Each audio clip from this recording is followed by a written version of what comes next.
The Taliban's recent pivot to Afghanistan's gemstone and mineral wealth as an economic lifeline is an audacious but fraught undertaking.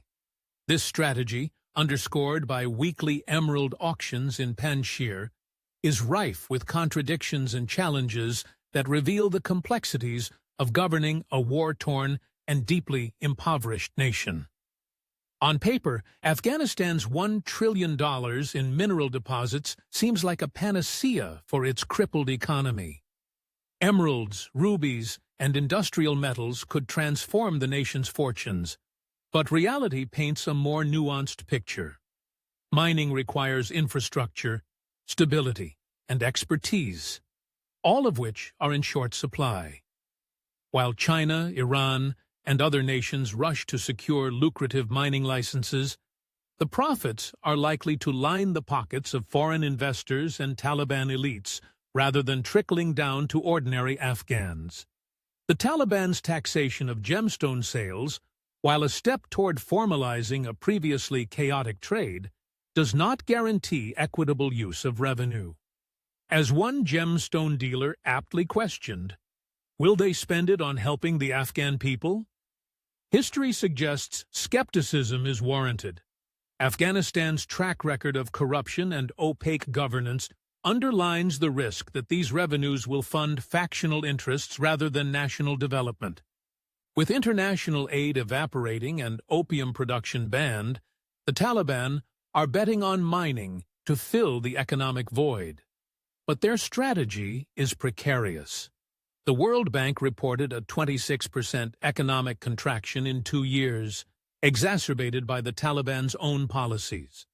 While opium production was morally and politically indefensible, its ban has displaced 450,000 jobs and wiped out $1.3 billion from the GDP, a self-inflicted wound.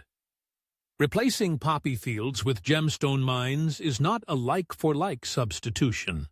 Mining is capital-intensive, requires technical know-how, and is vulnerable to market fluctuations. The Taliban's reliance on foreign expertise further underscores their dependency on external actors, which is ironic given their anti-Western rhetoric. The international community faces a moral dilemma.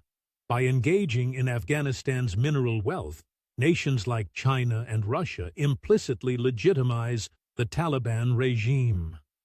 The Belt and Road Initiative, often criticized for prioritizing geopolitical gains over ethical considerations, exemplifies this dynamic.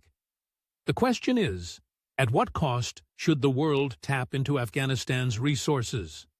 Meanwhile, Afghan miners and traders navigate an increasingly monopolized market, with fewer opportunities for fair competition or upward mobility. For dealers like Haji Ghazi and Azizullah Niazi, the post-Taliban takeover reality has meant diminished profits and reliance on foreign buyers.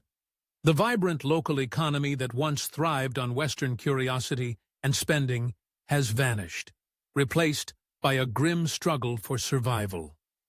The Taliban's gemstone gamble is a desperate attempt to stabilize their regime. While it offers a veneer of economic recovery, the foundation is unstable. Security concerns, infrastructural deficits, and governance challenges loom large. Moreover, the ethical implications of profiting from a regime that systematically suppresses women and minorities cannot be ignored. Ultimately, Afghanistan's future depends not on the depth of its mineral deposits, but on the inclusivity and accountability of its governance. Until these systemic issues are addressed, the Taliban's gemstone auctions will remain a tragicomic symbol of a nation rich in resources but impoverished in opportunity. Independent analysis and commentary for Skilling's Mining Review.